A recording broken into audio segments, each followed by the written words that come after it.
सर्वांना नमस्कार.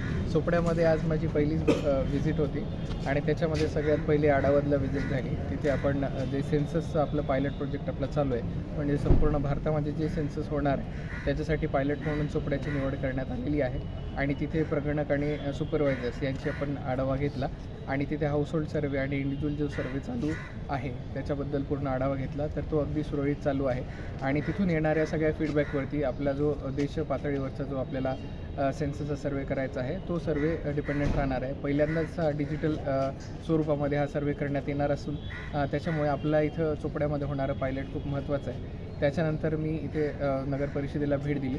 इथे आपले जे स्ट्रॉंग रूम आहे, त्याच्यानंतर काउंटिंग सेंटर आहे, डिस्पॅच सेंटर आहे, याची पहिले पाहणी केली आणि त्याच्यानंतर सर्व जी आपली टीम आहे इलेक्शनची मशिनरी त्याच्यासोबत चर्चा केली.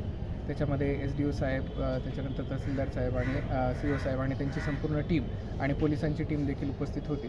तर त्यांना निवडणूक ही पारदर्शक आणि शांततामय वातावरणामध्ये पार पाडण्यासाठी सर्व प्रकारच्या सूचना देण्यात आलेल्या आहे. तयारी उत्तम झालेली दिसून येते आहे आणि नामनिर्देशन पत्र स्वीकारण्याची प्रक्रिया देखील सुरू करण्यात आलेली आहे आणि अगदी चांगल्या पद्धतीने एकल खिडकीच्या माध्यमातून सगळ्या परमिशन देण्याबाबतची पण देखील कारवाईची पूर्ण नियोजन करण्यात आलेलं आहे. तर असा माझा आपल्या सर्वांच्या मार्फत एक सर्व नागरिकांना आव्हान असेल की ही निवडणूक ही शांततामय आणि पारदर्शक पद्धतीने पार पाडण्यासाठी आपण प्रशासनाला संपूर्ण सहकार्य करावं. प्रशासन हे पूर्ण तयारीमध्ये आहे आणि त्यामध्ये कुठेही काही इश्यू येत असल्यास तात्काळ संपर्क साधावा प्रशासनाशी आणि सर्व बाबींची माहिती द्यावी. सर, निवडणुकीसंदर्भात जे स्थिर पथक आहे, या स्थिर पथकाची नेमणूक किती चोपडा शहर म्हटलं तालुका म्हटलं तर अवैध गांजा आणि कट्टा गुटखा याचे वाहतूक होत असते.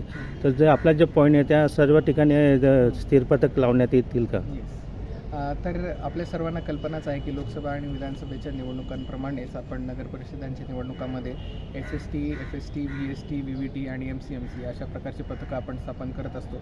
ती सर्व पथकं स्थापन करण्यात आलेली आहेत. आत्ता येत असताना मी देखील एका SSTला व्हिजिट केली आणि तिथे सगळं बॅरिकेडिंग लावून गाड्यांची तपासणी होताना दिसून येत आहे. बाकी अवैध दारू आणि इतरही प्रलोभनांचे जे डिस्ट्रीब्युशन आहे त्याच्यासाठी म्हणून प्रतिबंधात्मक जी कारवाई आहे ती देखील करण्यात आलेली आहे आणि अशा सराईत गुन्हेगारांची यादी बनवून त्यांच्याकडून हमीपत्र लिहून घेणे आणि त्यांना हद्दपारीची जी कारवाई असेल ती करणे आणि जे शस्त्रास्त्र असतील ते पण जमा करून घेण्याची संपूर्ण कारवाई ऑलरेडी पोलीस विभाग आणि महसूल प्रशासनामार्फत करण्यात येते. सर, आपण जे स्ट्रॉंग रूम पाहिला आणि जे काउंटिंगचा जो हॉल पाहिला, ती जी बिल्डिंग आहे ती 1918मध्ये निर्माण झालेली आहे. एवढं जीर्ण बिल्डिंगमध्ये आपण काउंटिंग करणार, ते जे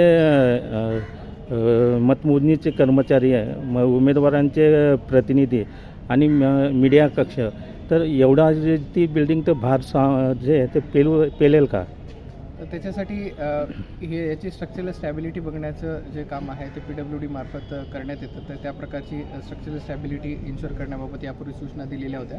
तर त्यानुसार तिथे जे काही आवश्यक बॅरिकेडिंग असेल आणि इतरही कक्ष निर्माण करण्याची व्यवस्था असेल ती सर्व व्यवस्था ही प्रशासनामार्फत करणे. सर, बरेच जणांनी ती काउंटिंगची जी वरचा जो हॉल आहे त्या संदर्भात नाराजी व्यक्त केलेली आहे. तर उमेदवार आणि त्यांची जी नाराजी आहे त्यांच्या नाराजीनुसार स्थळाचे बदल करण्यात येईल का?